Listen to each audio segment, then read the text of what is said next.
Good evening, good morning, good afternoon, wherever you are. Welcome to Facebook Live. We are here. It is October the 28th, 2020. We are live on the Present Moment Centered group. And with me, I have our regular panel, um, which is Kelly, our Qigong teacher, with us. Hello, Kelly.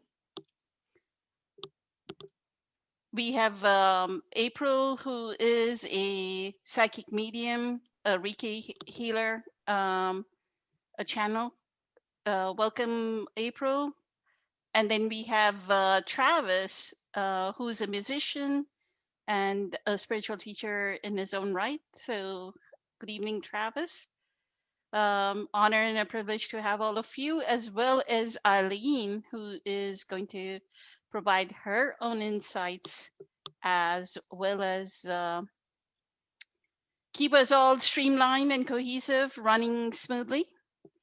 So, if you'll remember last week, we were talking about Betty's. There was a long excerpt of which question she was asking. I'm going to share my screen and show what she. So the way Eileen ended that Q&A was that there's a long post from her, go back and read it, right? So I did make the effort to go back and read what did she actually post. I'm going to share it because we won't be able to see it on the Zoom chat. So let's see. Let me share this.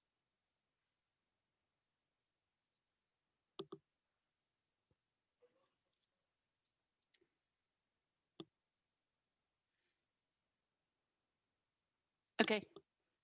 So it's a long, long document. So y'all can take a minute, read it.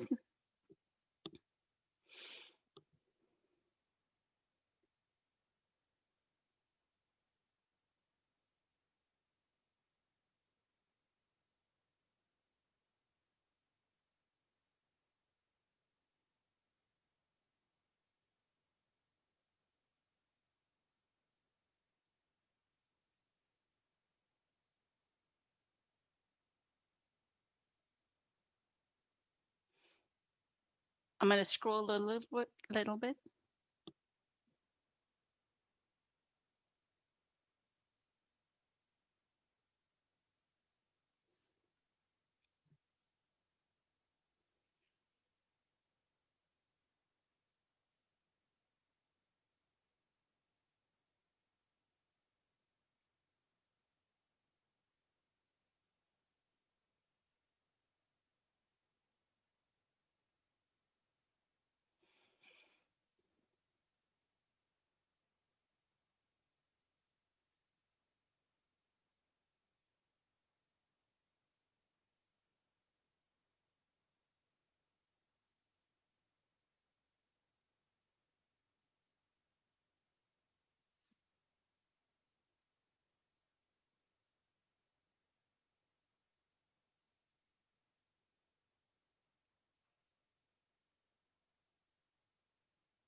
Please let me know when you are done.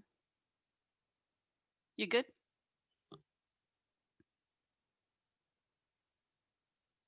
So this goes back to April saying, April constantly towards the end of the uh, Facebook Live, she was saying, what is the actual thing? I'm trying to feel the energy of what she's trying to say. And this is actually what she was trying to say. So she summarized it at the very end.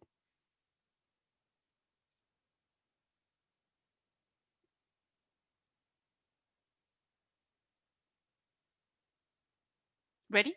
Okay. So y'all can speak to any portion of this. So one portion of it I'm seeing is that she actually engaged in different kinds of techniques. So I explored other teachings outside Toles, discovered different teachers, and learned other healing techniques and modalities. Is one question, right?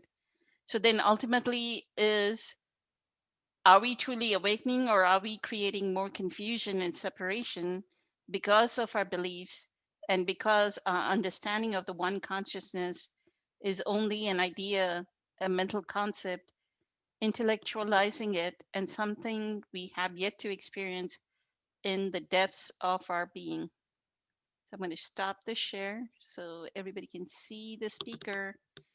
Travis, since you had a holiday last week, you want to get started, sir? Sure. Thank you. Thanks. Um, so when I read through all of it, I'm just trying to, for myself, kind of feel it out and feel into it and summarize what questions are there being asked. And what it looks like to me is there's questions around oneself and relating to others. Some might be in the form of a teacher, someone who might be there to help kind of lift you up. And then there's also things pointing towards things around others that could maybe be holding you back or dragging you down. And so what I'd like to say in regard to being a point of consciousness in the universe and life, as we all are, that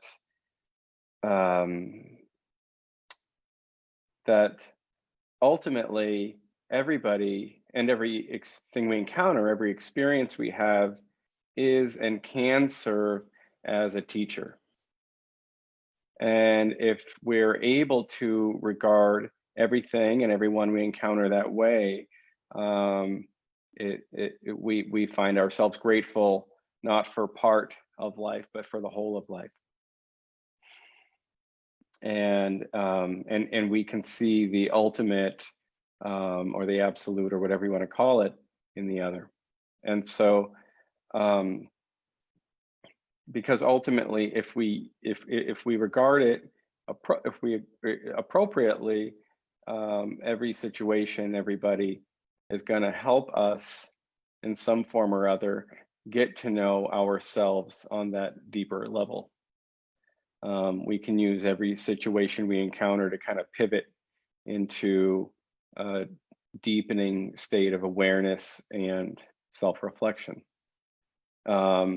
And again, ultimately, everyone we encounter, every experience and situation we encounter, if we are capable of, if we're able to find a way within ourselves and draw upon our own resources to use it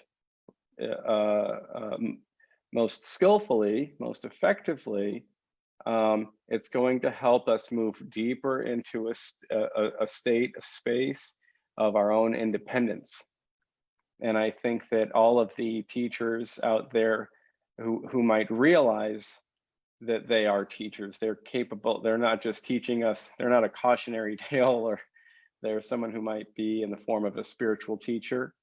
And that can come in many forms and varying degrees.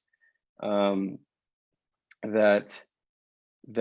I think that I kind of lost my train of thought here, but just that all of it is going to help us move into a place of deeper independence. And ultimately, we have to take on the responsibility. We take the responsibility, we make it our own. We don't allow anybody else to be responsible for our state, for our growth, our well-being, our journey of self-discovery. We take that responsibility on and make it our own. And so all these things might sound kind of sweet and pleasant, they could still be tremendously challenging and kind of rattle us to our very core. So I think there's a certain kind of warrior-like, just fierce kind of focus that's required of us, this quality, warrior-like quality or something like that, that is required of us to really be able to get the full benefit of all that life is giving to us. We have to be deeply honest with ourselves, and that's not always easy to do.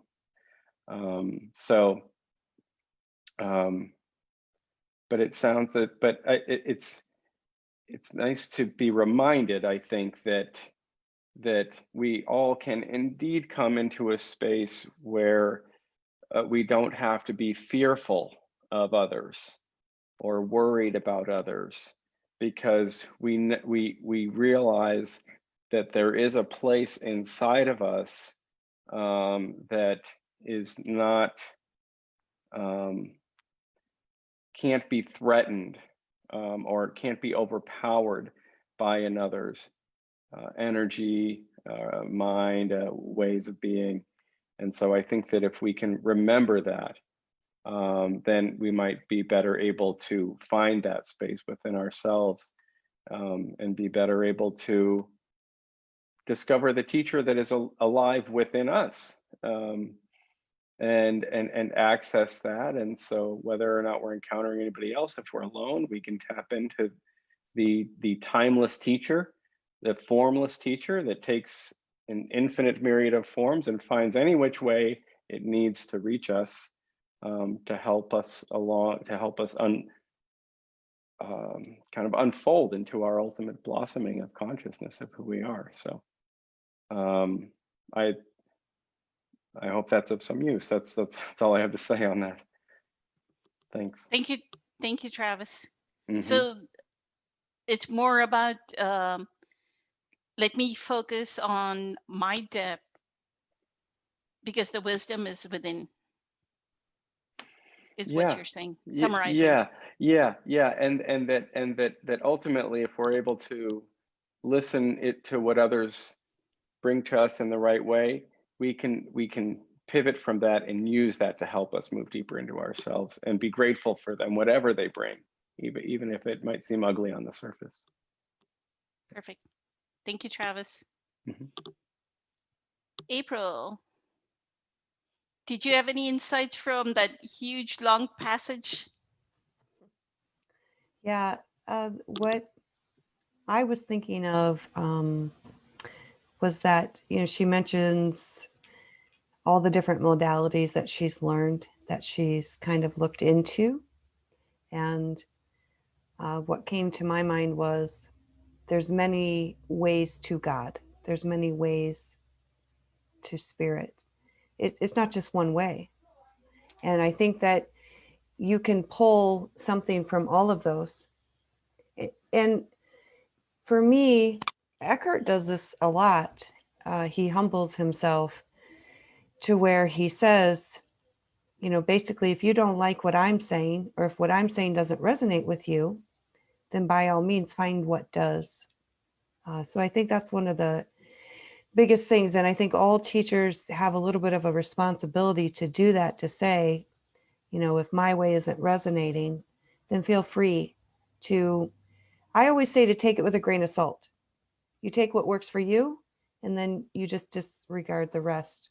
So that's one of the things. And then when she goes down and she talks about how, what words does she use? Is finding God just a concept she uses? I think that she could be right in that statement that, yeah, we could be making it into a concept that we're seeking. But again, as Travis was saying, once you get into your teaching, your part. I put it in the chat. Okay. Once you get into your own kind of method, your own connection, I think you can come up with a well-rounded spiritual practice that you can teach, that you can spread, that you can share, that you can believe in, and that is still true. But again, it's different for everybody. I've listened to numerous teachers and I've taken something from each one of them. So that's what I would probably just have her, recommend focusing on being humble, teaching what you know, teaching it from a genuine space, and then allowing whoever it is, give them the freedom. Like when I do readings, I tell them I can be wrong. I could totally be wrong. You know, you have that option. You could wake up tomorrow and move out of your house. You can do that. So that's what came to me when I was reading through it. And what I feel is each human resonates with a certain modality of teaching. Like Kelly is doing Qigong, right? He's made his life about Qigong. Doesn't mean April needs to be doing Qigong and make her life about being. So there's not like one brushstroke for all 7 billion humans. We've been given quite a few tools, right? That we could probably do qigong, we could do yoga, we could use breath work, we could do meditation. I do sound meditation. So there are different ways or tools that we can pick up the tool and sharpen our presence power, right? And none of the tools are wrong, is what I'm hearing you say. So thank you, April. Kelly, if you remember the whole passage, I can start doing snippets and put it in the chat. It's okay. I feel I've got a pretty good idea or grasp of the whole overview. The question is a really good one because, you know, it's basically the concept of the mountain and climbing the mountain is what she's talking about, where we come along and we realize, oh, there's a mountain to climb. There's all this experience to be had. And then we get busy climbing the mountain and having all these experiences. And then when we get to the top of the mountain, we realize that all the paths up the mountain have led to the same spot. And the question was, are we truly awakening? Everything is about awakening. Every moment, regardless of what level of quote unquote awareness you are at. If you are on this planet, you are experiencing the awakening of the planet. You are experiencing the awakening to whatever degree of humanity. There is no ifs, ands, or buts about that. That is just the way things are. The reality of personal experience and personal path and consciously striving to deepen one's spiritual awareness and consciousness is, again, very unique to everyone. Again, Poonam, what you said is like, all the tools matter. Every tool matters. Every experience matters. My personal path has been very, very physical, and I have very, deep experiences of a physical nature and points of reference of a physical nature as a result. And I do agree with her question, and that is, are we truly awakening, or are we creating more confusion, et cetera, et cetera? Because of our understanding of the consciousness is only an idea, a mental concept, intellectualizing it.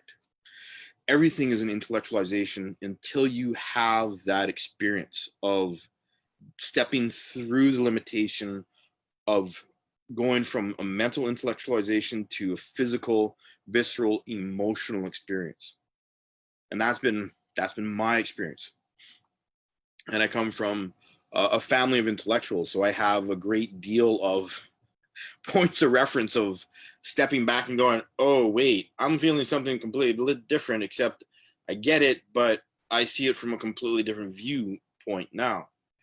And that, to me, is one of the most important aspects to understand, is that, yes, everything is going to be an intellectualization at first, because you have to take in the information.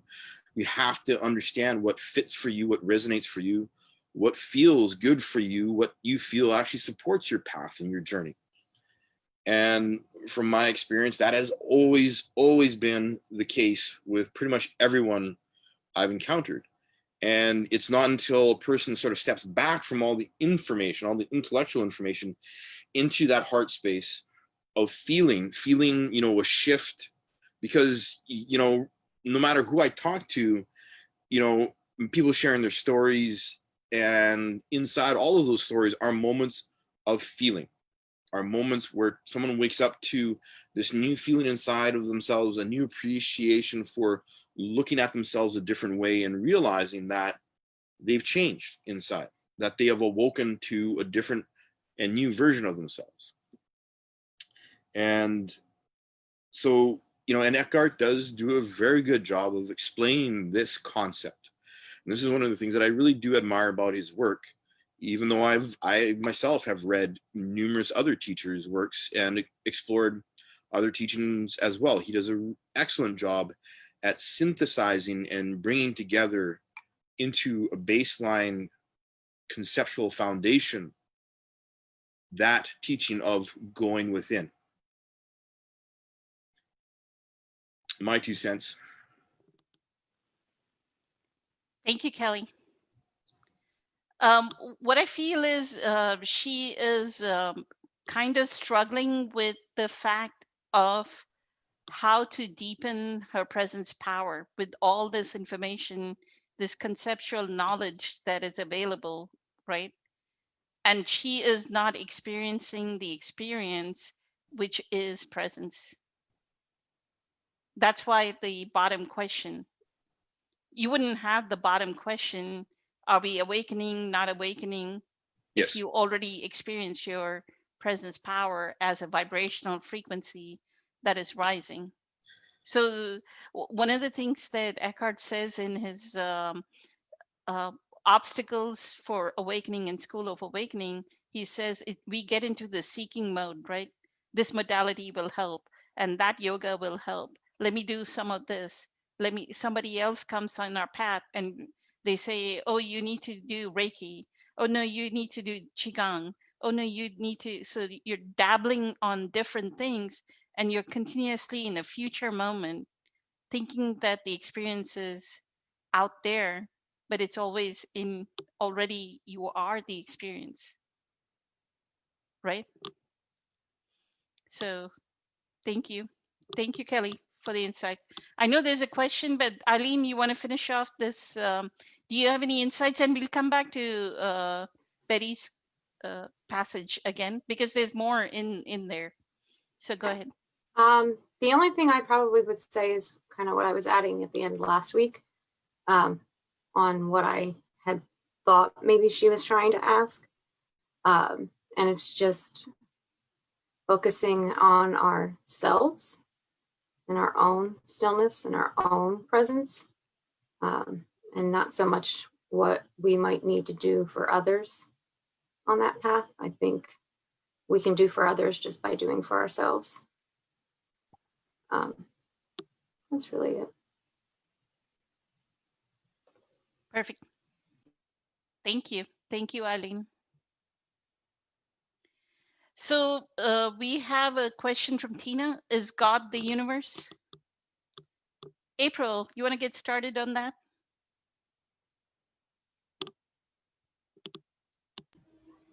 Great. I couldn't find my volume button for a second there.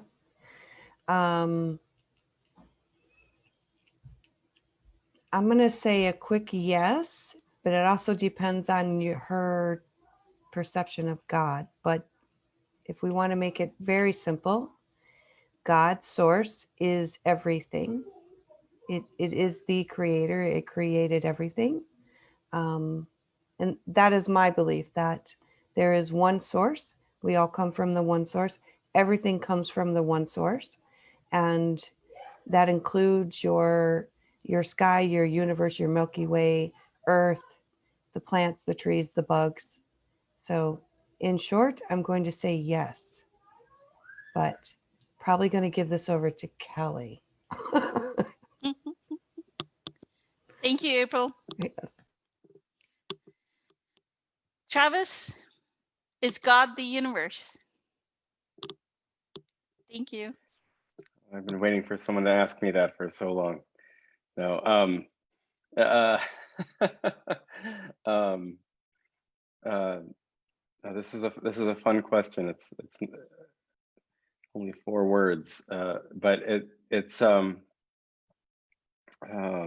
let's see, what could I say in response to that? Is that, well, uh, I mean, not to get too silly or out there or anything, but the question arises for me, if someone's to say, is God the universe? It makes me want to go, well, what is God? Right? What does God mean to you? What is that? And so I can say, in my, I keep discovering I have kind of a poetic kind of heart. It's just filled with Valentines to the universe. And to me, one way that I could name God is to say that which is worthy of my utmost regard. You know, something that of all things that are most special to me in my heart, that I can't find anything that is more special. That could be called God to me. Because if there was anything more special than that, well, then God would take a back seat. So whatever we can find, and so to me, actually, and one could even venture to suggest that perhaps that utmost regard that we can offer, the highest regard that we can offer, that most kind of tender, affectionate awareness, one could even say that itself is God. That regard that we can offer to the universe, that gratitude that we could offer, that itself is God. And so, and one could say that God is a quality. It's not really an entity, right? There's a quality of godliness, and we all know it when we feel it, when we're touched by it. You know, we're taken aback, as it were. And it sweeps our hearts away, and it sends our minds adrift. And so if it's special, to me, it's God. And so is the universe special? It is to me. It's very special to me. So my short answer would be yes.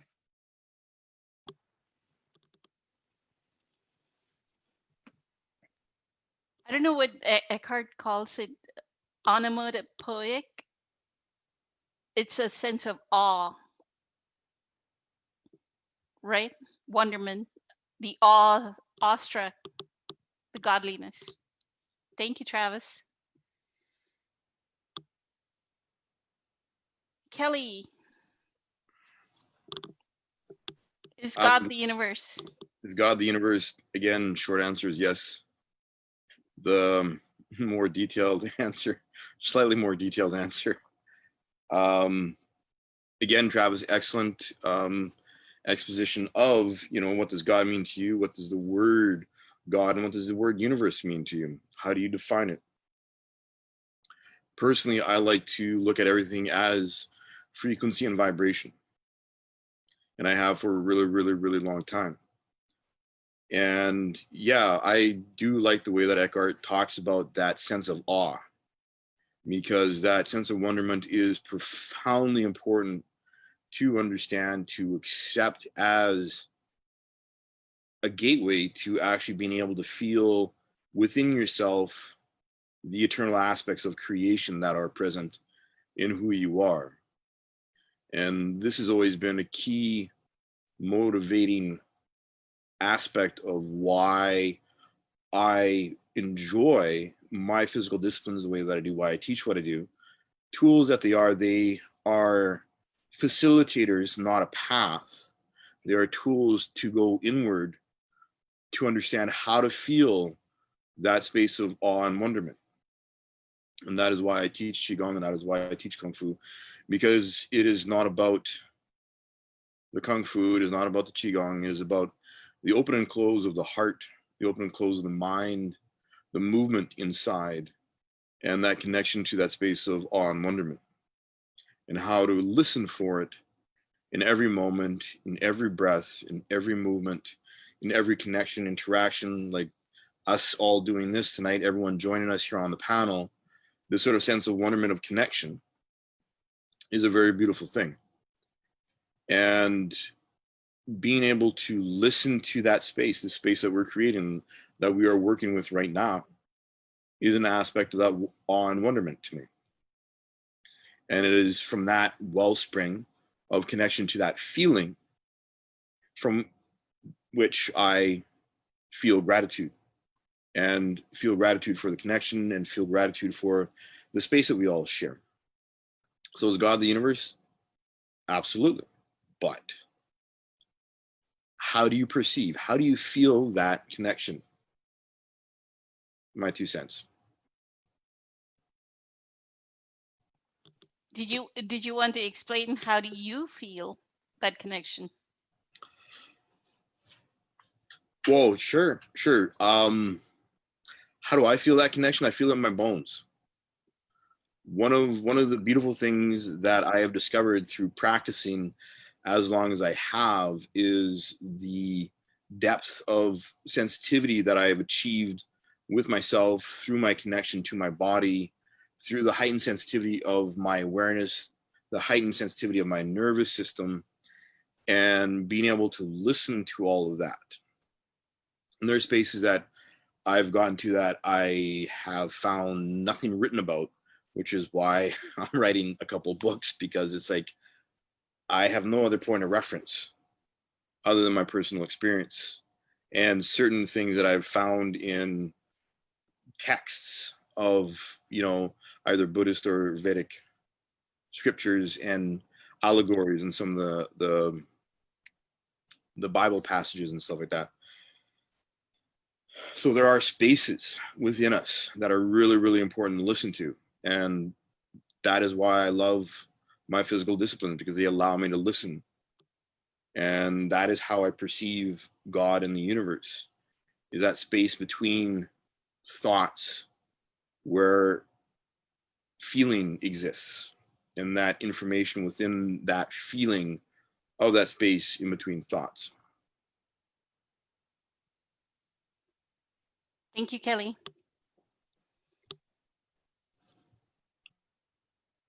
What I feel, and we're missing her here.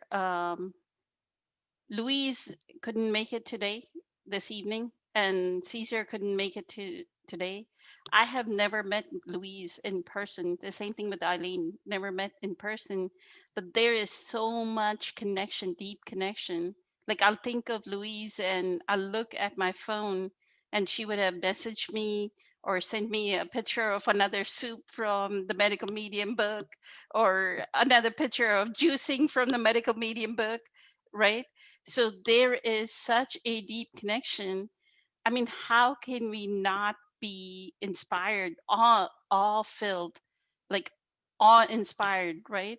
By what that connection is. Like, I'll be thinking of Eileen, that maybe this is the insight that should come to Eileen, and I'll see she'll message something, or she'll text, she'll say, can you call me, right? So how can we not? The same thing with Travis. Like, why would he respond to if there's no connection, if he were not that one consciousness or an expression of that vibrational energy, non-physical energy, right?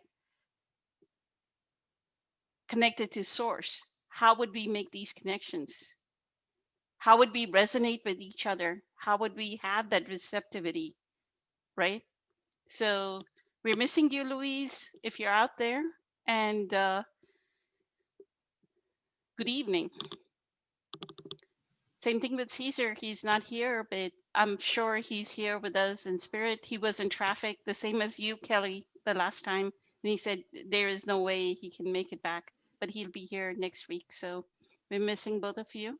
But I feel that is the knowing, like when we can resonate and know that the other is not the other, I think Travis has said that in one of the Facebook lives, right?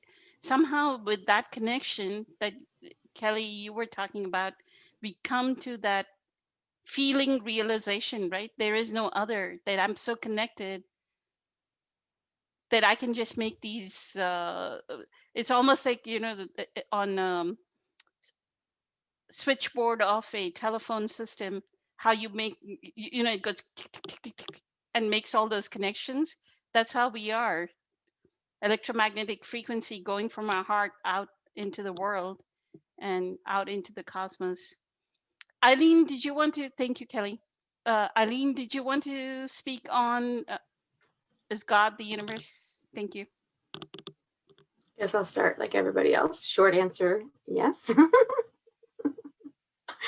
It's funny because I hadn't really thought too much of it until I started this journey, because I don't come from like a very I don't come from a religious family at all. And so it's not something I really thought of. But then it's interesting, some people who won't read Eckhart, they say for that reason. But then when I read it, I was like, oh my gosh, like now I finally understand, you know, that idea of creation. And it is more so energy and frequency. And I feel like I get it now. And so Poonam was talking about how like that, those connections, even, you know, I'm on one side of the States and she's on the other side of the States, but things will happen. And it just still blows my mind because then I'll be like, wait a second, what? And then I'm like, wait, how's that even possible? So even though like I get it now, still, that's why I'll be like, I need to talk to you because this is like blowing my mind. My daughter didn't sleep for like 18 months. 18 months, she didn't sleep like through the night.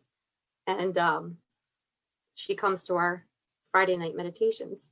And she's been coming for a while now, because she's up, she doesn't sleep. And then Poonam had, you know, sent her some, you know, healing energy, and I didn't even know anything about it. And so when I came to the meditation that night, and I was like, look who's not here.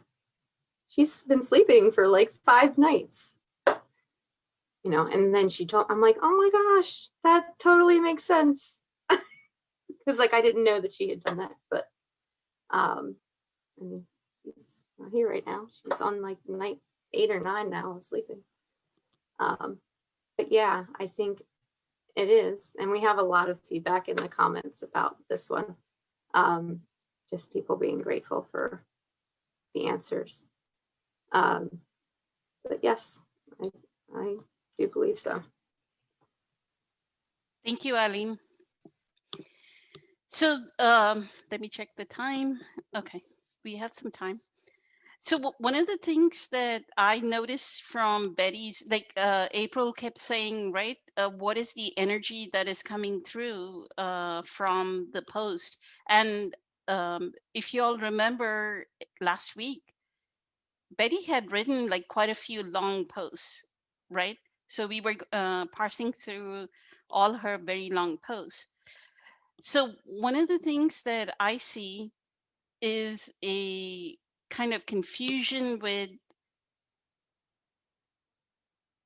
oh, should I do this or should I do this or should I do this? But the confusion actually arises, I'm attached to something else right now.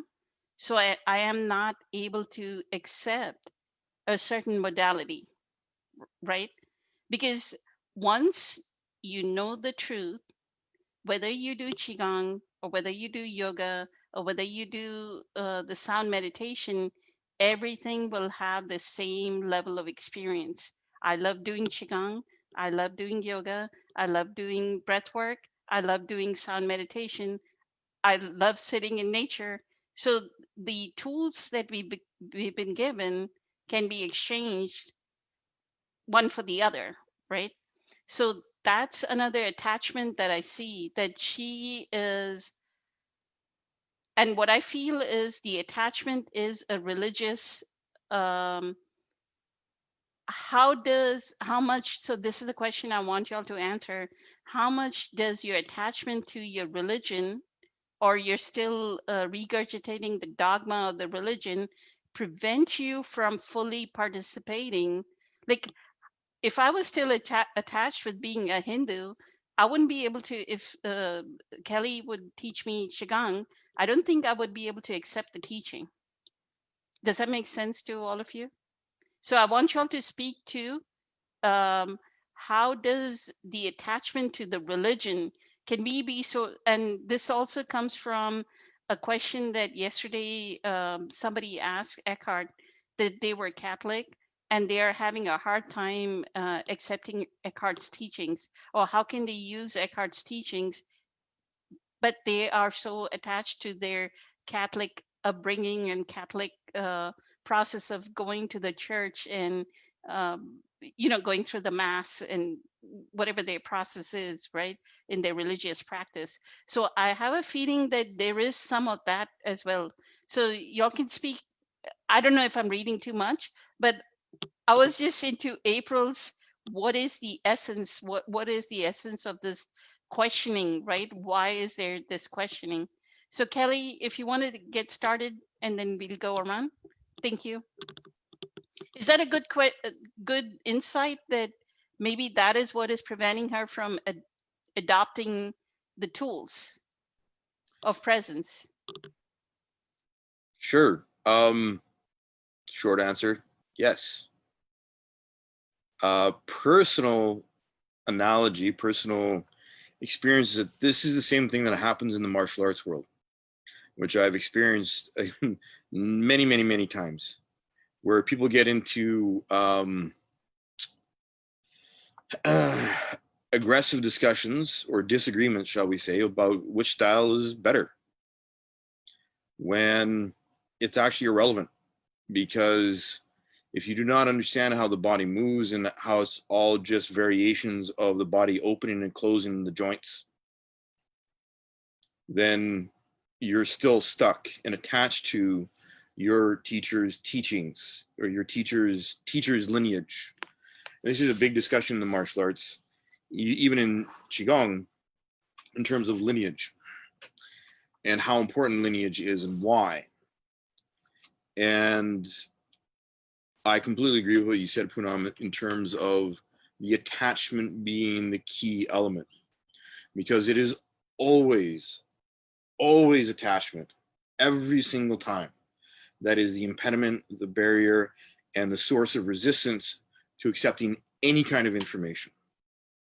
It is always ego attachment that hinders us and keeps us from seeing new information, new possibilities, new spaces we can step into, new ways to have conversations, and not be in fight and flight or freeze mode, or not being in duality of good and bad, which one's best, which one's worse, blah, blah, blah.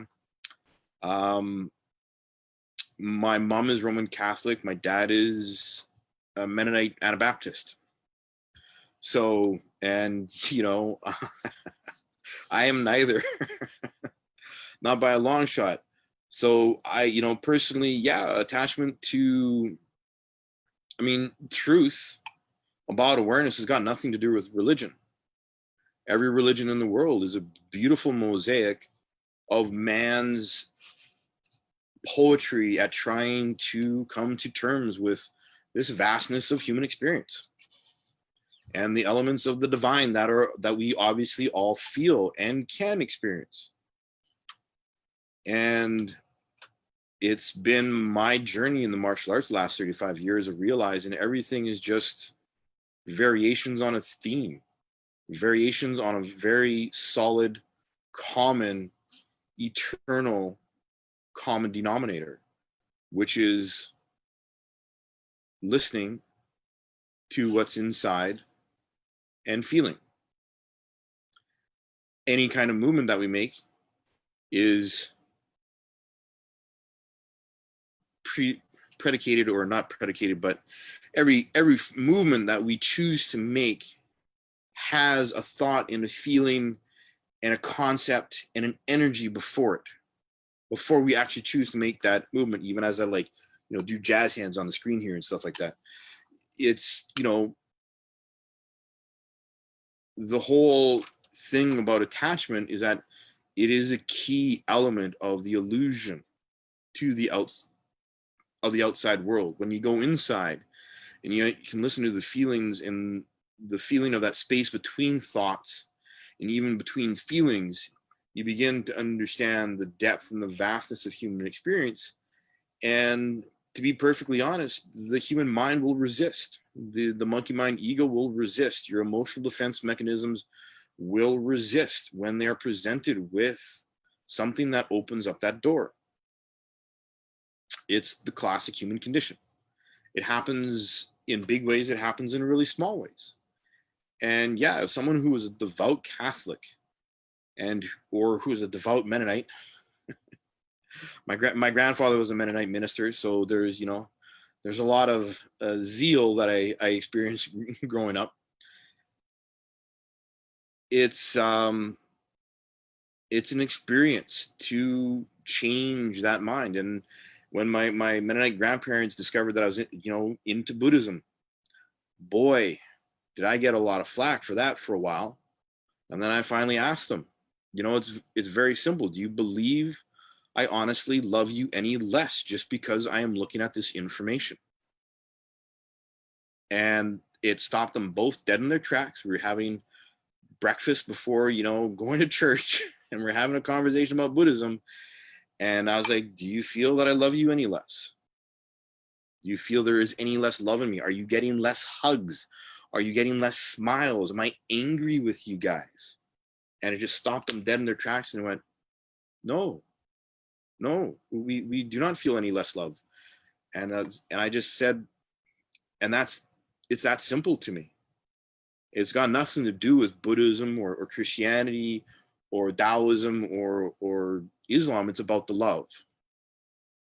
Whether or not I go and look at all these other modalities or all these other religions and all these other spaces of information of trying to understand the vastness of creation and God's presence and creation's presence in our lives, to me, it's always been about the love.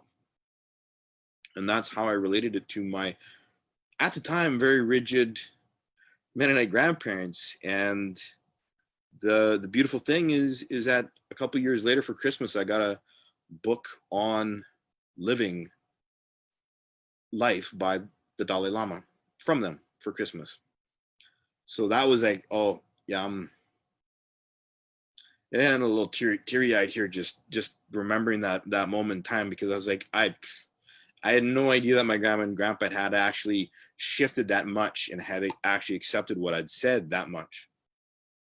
So yeah, it's just like witnessing that level of attachment in my grandparents and feeling the change, and just sort of, I did not make it about, any scriptures or anything like that. I just pointed out to them, it's about the love.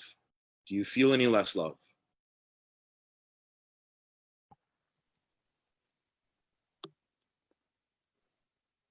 I feel, if from a Western standpoint, if a child or a grandchild is engaging in Buddhism or Hinduism or any other religion, it's looked into like cultish, like Yep. Rajneesh, right? Osho, Bhagwan Rajneesh, that it's something cultish.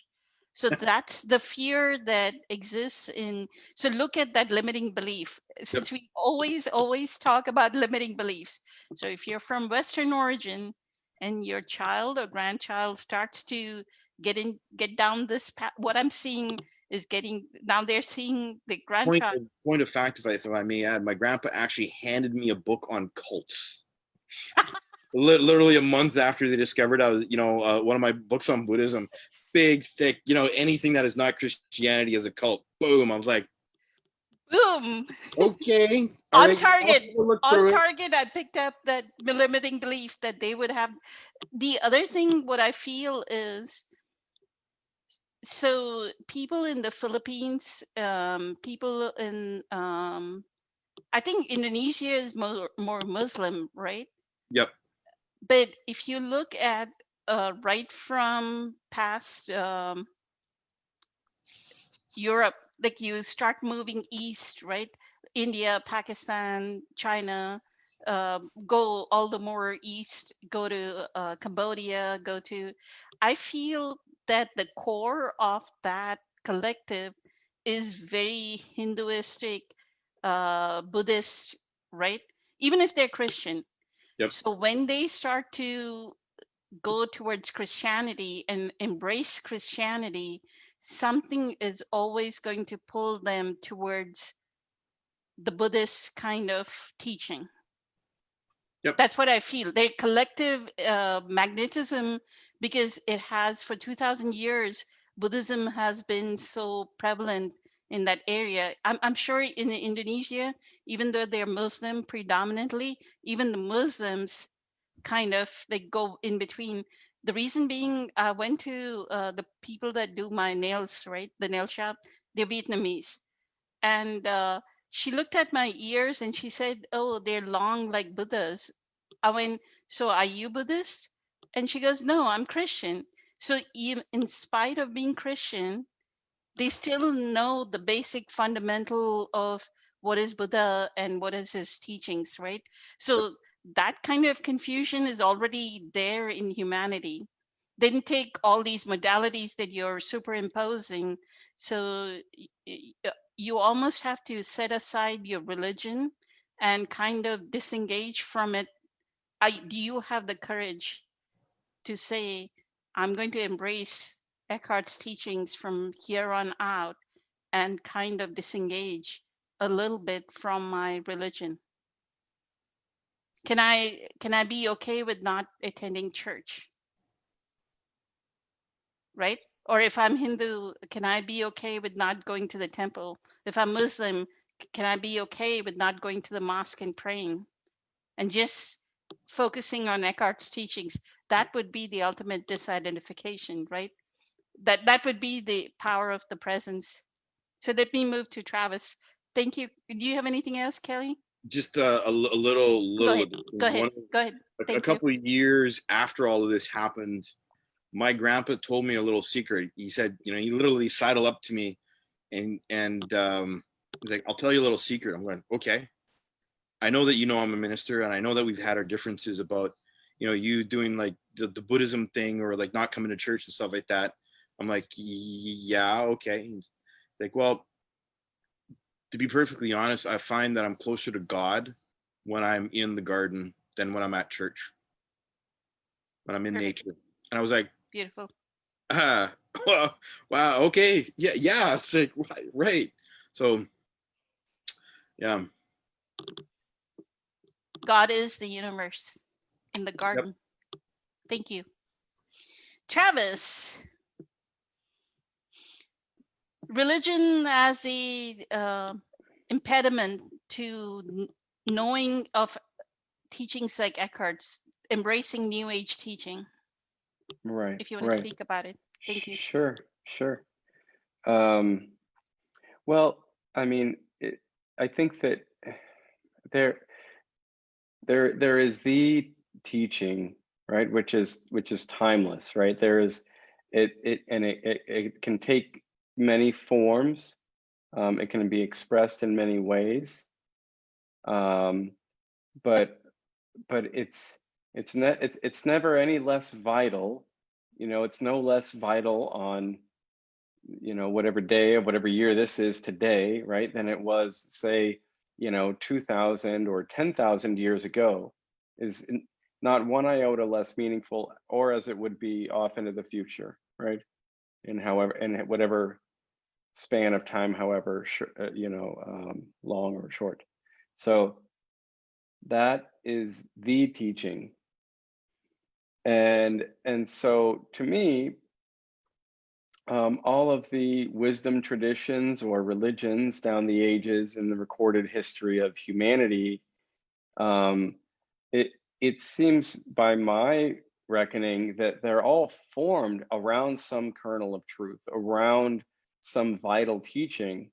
But what happens is all of us vary in our ability to receive that teaching, and we interpret and we misinterpret that teaching, and it can almost become like a game of telephone, you know, like you play in the backseat of the car as a kid, and it starts on one side, and by the time it gets to the other side, the words have gotten so jumbled up, it's almost unrecognizable sometimes, the source from which it came.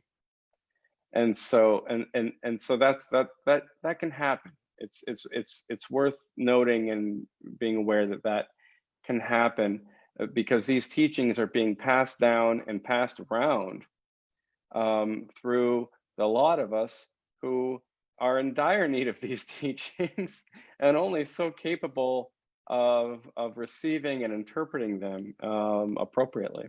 So just to note that there is something, that timeless teaching, which belongs to no one and which belongs to everyone, it can be found in any of the teachings of our past, I believe.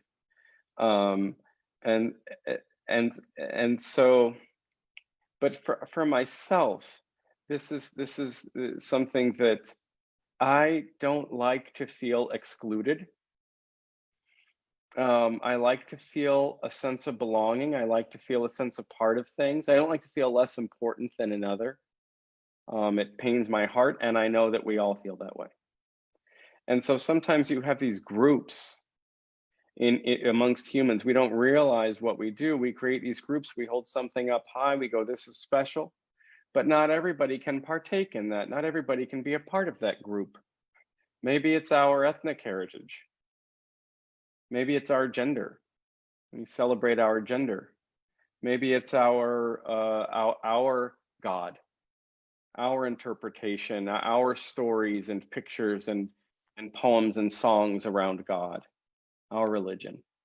And so what happens is we have individual identity, and then we have a collective shared identity. And so if we're going to talk about religion, there's a lot of deep-seated, long tradition of collective shared identity. Same with nationality, or our the regions that we're from, deep sense of identity, as well as our religion or region or nationality, things like that. I know it's been funny for me growing up, because I'm a mix of different ethnicities, and I don't have enough of any one of them to feel all that much like I am any of them. I don't get to have an ethnic group that I belong to, and I've never had that. I was raised by hippie parents who came out of the love movement, and there was a lot of Eastern culture and different stuff. My parents grew up different kinds of Christian, but then they were influenced by all of the music culture and the love movement, and there was a lot of Eastern mysticism coming in to the West at that time, and being kind of interpreted in some interesting ways through the poetry scene and the music scene. So they were kind of all there, all of the world's religions, and there wasn't any kind of, this is us, there was no identity imposed upon me with that. So I didn't feel like I belonged to any one particular group there. I happen to be male, I embrace it fully while I happen to be male, but that's a temporary phenomenon. I won't be male for all eternity. I'll only be male so long as I'm incarnate as this guy. And so there's I think it all comes down to a sense of identity. And I was joking with my employer and good friend this morning. In Buddhism, they speak of the deathless realm is such a, I think, a cool way of putting it. And what is that? What is the deathless realm, right? That is the realm of being that is not subject to change, because it's beginningless. It's the deathless realm is also the birthless realm. It is and it is beyond birth and death. It's like Eckhart Tolle says. He says, life has no opposite. And the opposite of death is birth, not life. Life has no opposite. So life is the deathless realm. That makes sense. And so it's funny because I said we never hear anybody speak of the deathful realm, but it's implied. If one is going to talk about the deathless realm, it's almost suggests, well, is there a realm of the deathful? So here's my question to everybody: is what are you identified with? Is it fleeting? Are you identifying yourself, probably unconsciously, with that which is deathful? Are you identified with death?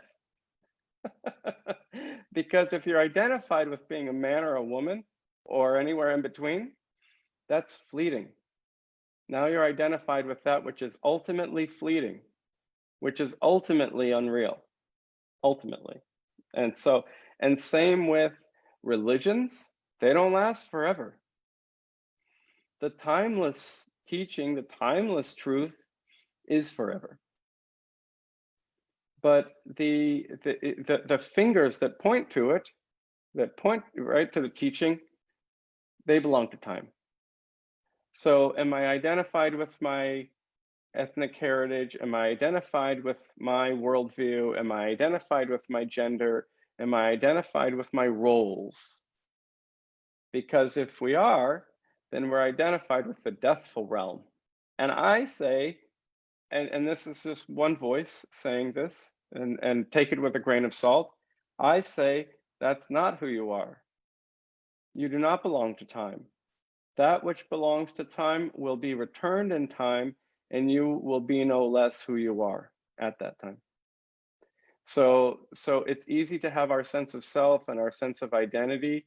It just kind of drifts and gets intermingled with that which is fleeting, and all of it, and then our whole existence is under threat, because anything fleeting is under threat. At least time will take it. If nothing else does sooner, time will come to claim it one day. So I think it all comes down to a sense of self and a sense of identity, and that's why I think there's a great importance in sitting in that I am, or asking, who am I? Just don't have to even use the words, but just to repeatedly, who am I? What am I? Look inside. I'm going to look inside of myself. Just repeatedly do that, because through that practice, our sense of identity can shift to where it becomes, our sense of self becomes independent of that which is subject to change. And then that is where we find freedom, and that is where we find great intelligence, an intelligence beyond ourselves, that's greater than ourselves. That's where we find a capacity for compassion and love that is unbound, and that is what is so needed in this world. So I'll stop there. Yeah, thanks. Thank you, Travis.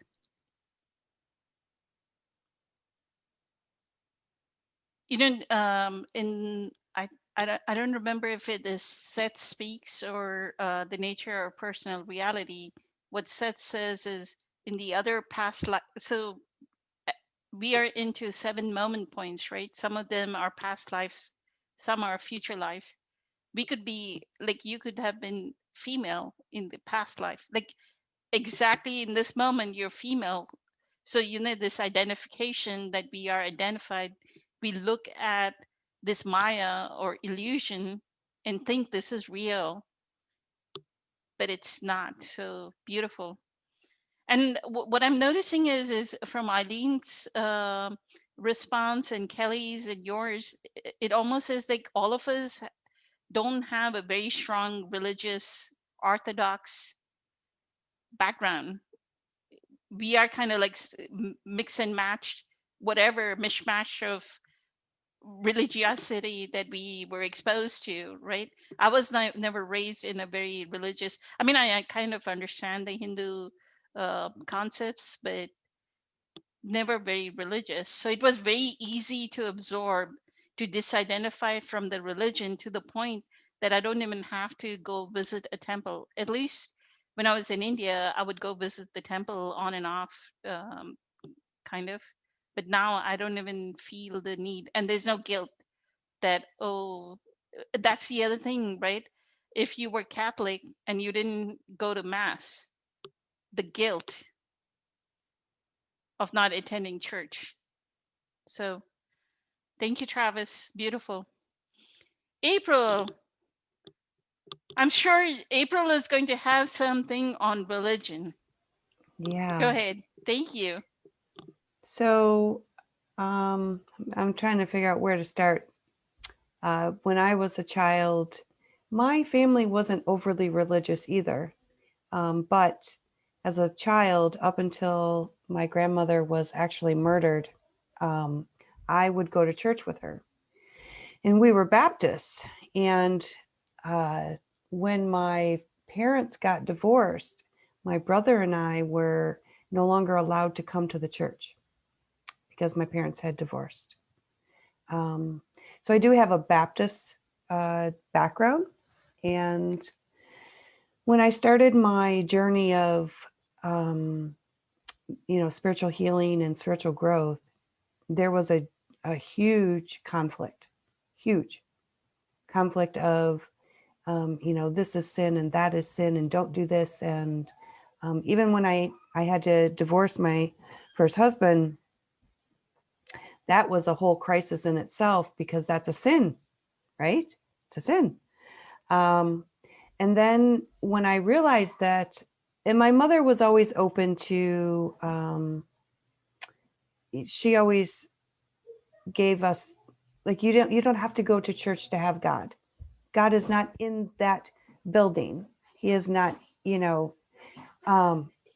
so I got that from her. But then when I started realizing I was psychic and I started reading cards, I'll never forget, I did a reading with one of my friends, for one of my friends.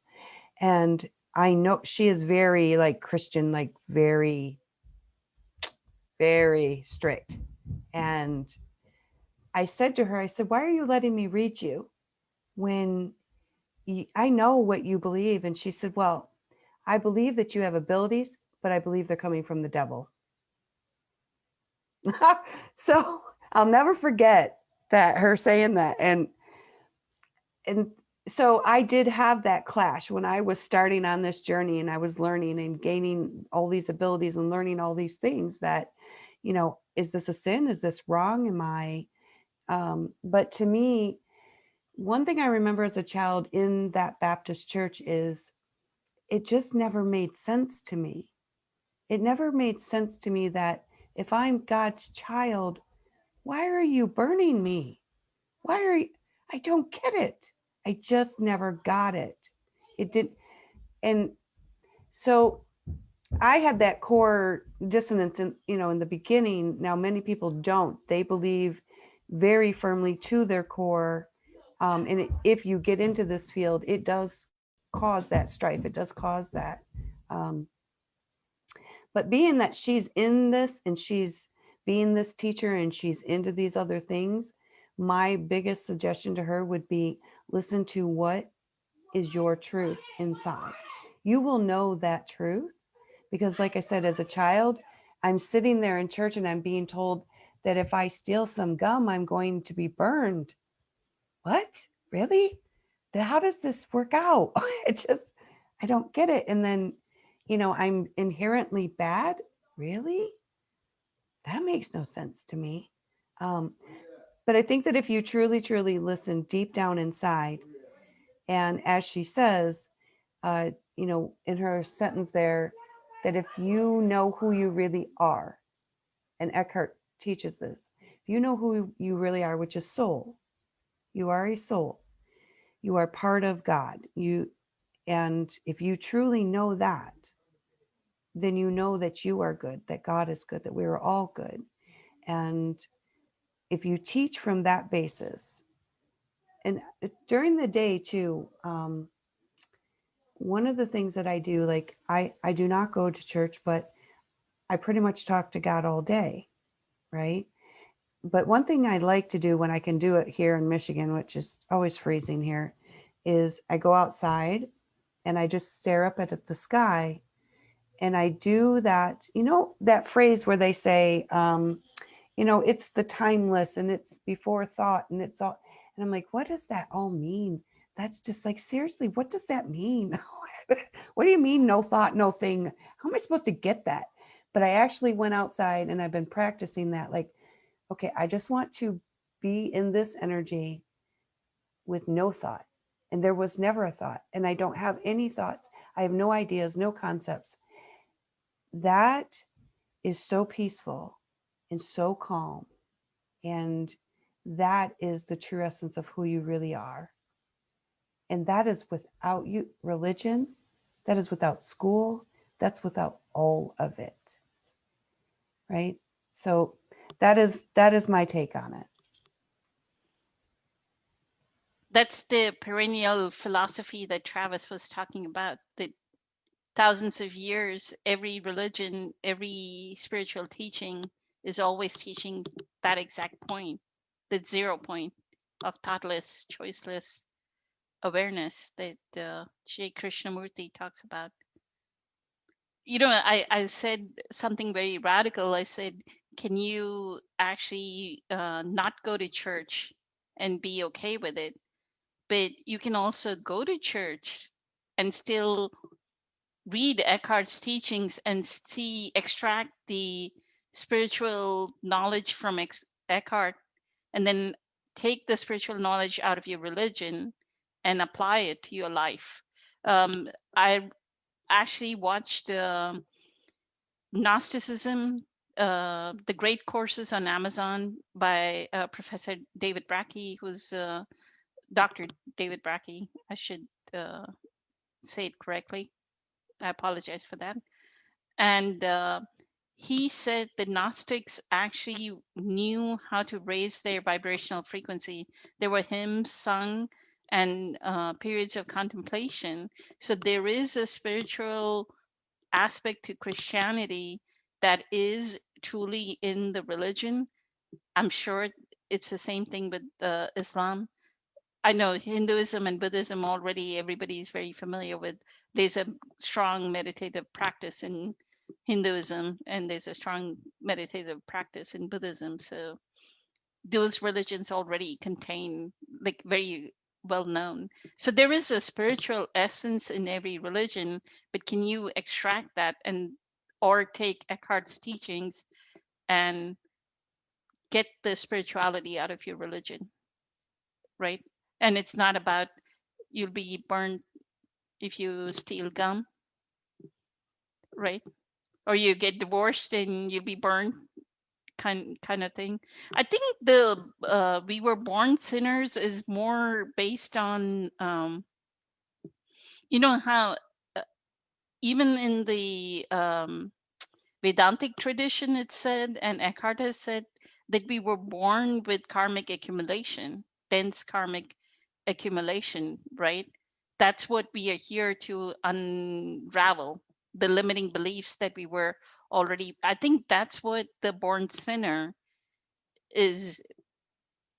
That's how I would translate if I read the we were a born sinner. So we were what in Buddhism is said, we lived unskillfully, right? Because we were not aligned with our inner beingness. We were constantly in our thinking mind and using our ego, as Kelly says, monkey mind, right? Thank you. Thank you, April. Eileen, did you want to talk about this topic? I don't really have anything to add, but I do want to mention that there are a lot of good comments being made tonight. Not so much the questions, but the comments. Did you want to post them, or you want us to go look? I try not to post them in the Zoom because it gets confusing with which ones are questions and which ones are comments. Okay. But I just wanted to mention it because you'll all probably want to check that out later and see. the various things, especially some of the comments that Travis has made specifically. A lot of them people are resonating with. Awesome. Thank you, Eileen. Let me look at the time. Okay. There was another question from Tina, which says, why do I get emotional when I finally get it? When I listen to Eckhart's videos, there are some that just cuts me right into my heart. And then I find myself with tears. Kelly, you want to get started on that? Thank you. Really, really good question. This is the space of releasing. When we actually finally get something, we have to release the old space. And the simplest, most efficient way for the human body to physically do that is through crying. I cry all the time when I am processing, when I am working through, soul trauma, when I am working through things that I'm bringing up to be conscious of. The entire last 20 years has been an education in how to efficiently cry, or how to actually let spirit move and work its magic. I could go into, examples and details and stuff like that. But when we connect with ourselves and we feel that connection, and we have that revelation of understanding ourselves deeper, there's always a release. And crying, for me, is honestly the most efficient and effective way to transmute literally everything. So yeah, when you get something, it makes total sense that you feel it in your heart, that you feel that emotional space, that you feel that release and the relief of the release. My 2 cents. Thank you, Kelly. April, did you want to contribute to why do we feel emotions?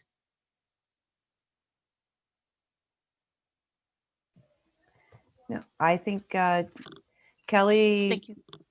Kelly nailed it perfectly. That's exactly when I read that message. I've had some of the same experiences as I'm learning. And when you get to that deep part of your soul, and then there is a truth that resonates, that truth of, even just thinking about that brings kind of tears to my eyes, because it is a truth of love and who you truly are. There is no other feeling like this. It is the concept of, when you listen to like the NDEs and stuff, where they feel like they're home. They feel like they're home. They're connected.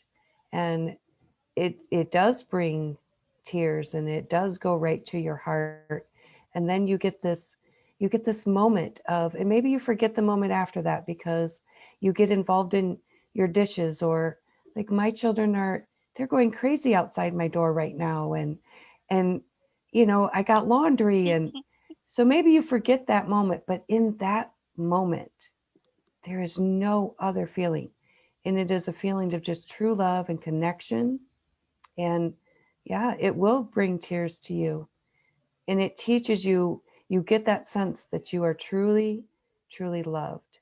And I think that's what it is, because in this world, I think it's very easy to forget that we are loved at all times, and that we are worthy.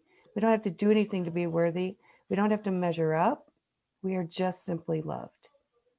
And I think that's probably what she's experiencing. That's what I've experienced. That's where the tears come from. Yeah. Thank you, April. It's like when we read it, it's almost like we become one with our inner being, right? And inner being is connected to source, which is unconditional love. So the resonance starts. What does Eckhart say? I cannot tell you any spiritual truth that deep down you did not know, living ancient knowledge. That's how he starts The Power of Now. It's living ancient knowledge that our cellular at the cellular level, our inner being already knows.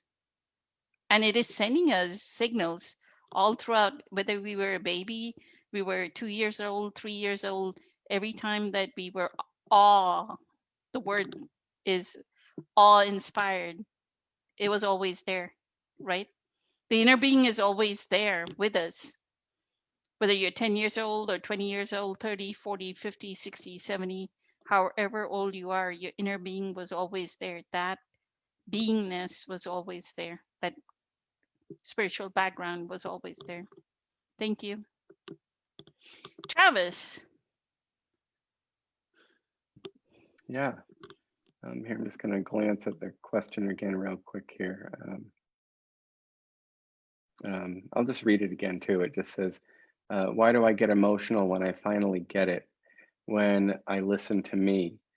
Tolle videos are some that just cut me right to my heart, and then I find myself with tears.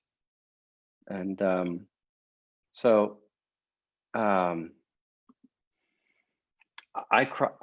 cry a ton.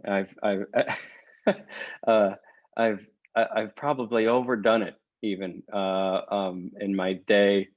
I do it a little less now than maybe I did before, but I needed it, I suppose. And so, but I'm still pretty easy and quick to tears. But in response to this question, I think I would say that that perhaps, you know, it might be worth noting that while we don't entirely, sometimes I think in our collective idea, our collective mind, we associate crying with sadness and with pain, because probably more often than not, right, that's when tears come, is when we're in intense pain.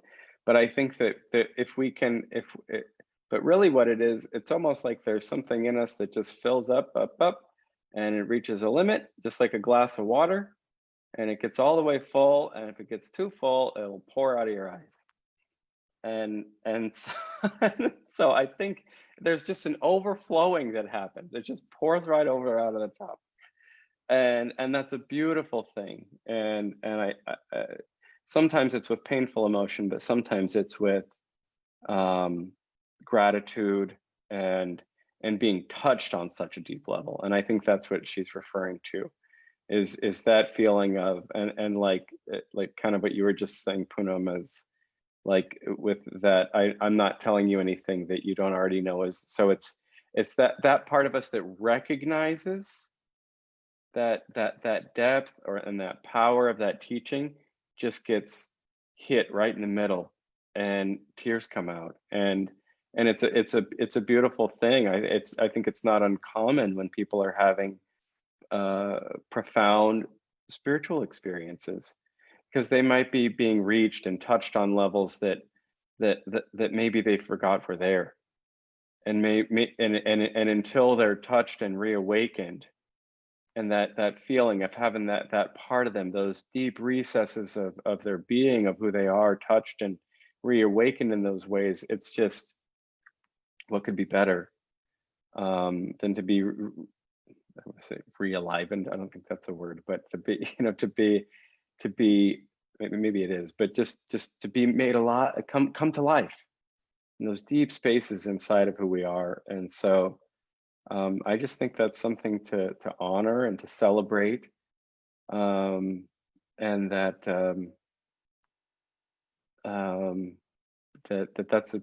a good thing. Welcome it. Yeah. Beautifully said, Travis, that we are filling up. We are so full of the one consciousness, or that non-physical energy, that connection to source, that it brims up and tears flow out. Spills out, yeah. The joy Yeah. just fills us up. Perfect. Eileen, did you want to add to that? It almost is like something that we should end at. It's right? Yes, I agree. It's a beautiful metaphor. Yeah, and I thought it was I'm not surprised though that I was waiting to say one word, and then as soon as she was getting ready, Poonam was getting ready to say my name, she said the word.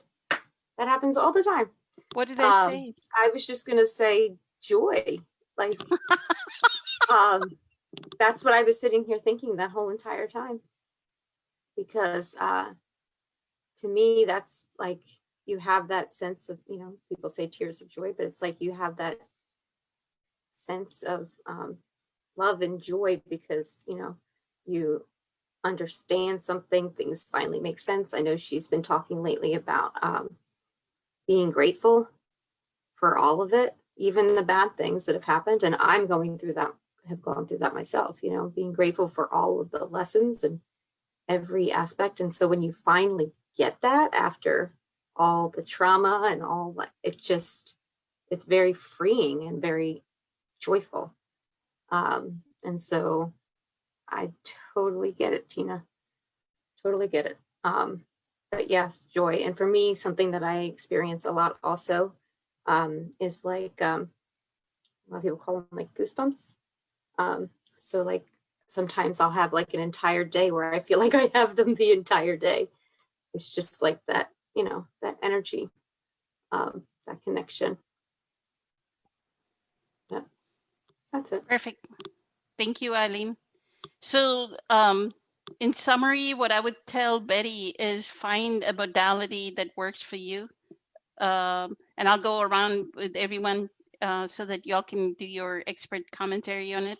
So find, does Qigong work for you?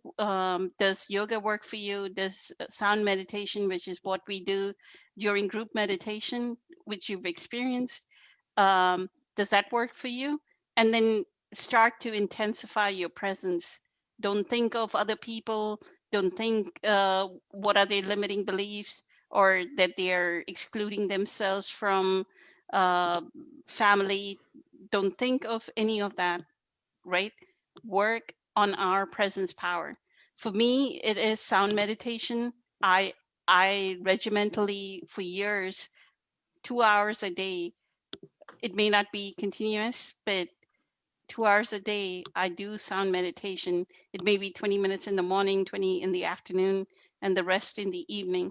And that has been like a cementing of this practice of raising the vibrational frequency, along with apply the teachings. What does Eckhart say in his books? Apply them and see, does it raise your vibrational frequency, and how does your external world change, right? How much loving kindness, compassion, gratitude, that's your measure.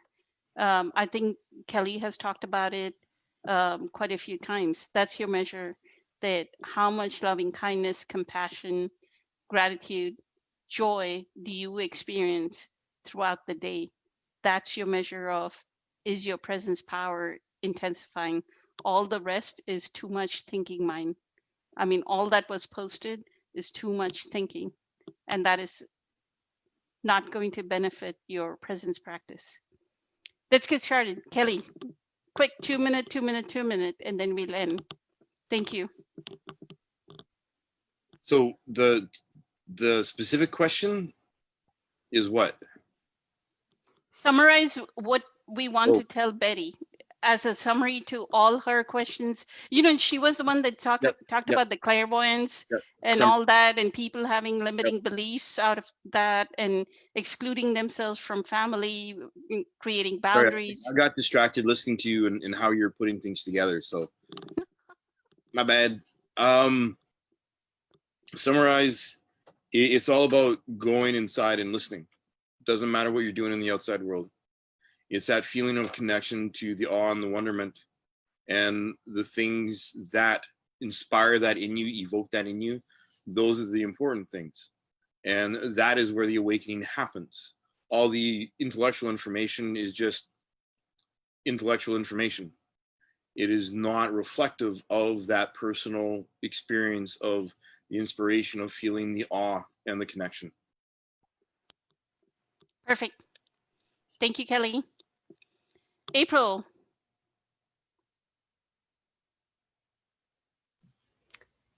I agree with you guys. I would ask that She goes inside, that she listens to herself inside.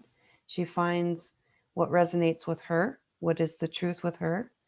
And then also, you know, when you're looking at different things that you learn, again, that has to resonate with you. I do different things. I do the meditations, I do the sound meditation. And it's really, but there's so many out there, but it has to be what works with you, what raises your frequency. And then when it comes to the other people, if you are the teacher, you humble yourself and say, you don't have to take what I say. You can choose another way. If you are the student, you take what works for you. And then also knowing that if you are the student or the teacher, everybody is at their own level. They're at their own space, their own consciousness, their own level. And you don't need to worry about that because they will awaken, they will come along in their time. You know, you don't have to worry. So that's what, but mostly just go in and listen to yourself. Perfect. Thank you, April. Travis. Yeah, I'm going to kind of echo Kelly and April there with, I think that if one's able to be still and whatever one's means, whether it be through going out into nature or whatever kind of meditation practice or whatever it is, but just to, if we're still, if we're quiet inside, the answers come to us and arise from within. And then we'll be best able to meet whatever situation is before us spontaneously, most appropriately. Thank you, Travis. Mm-hmm. Eileen, let's wrap it up and you can say good night and I'll hit end meeting. You know, the synchronicities just blow my mind because someone said something earlier in the chat that Travis just said before he said it. But anyway. He did? Yes. I was reading it. No, I'm kidding. I didn't read it. No, you're not.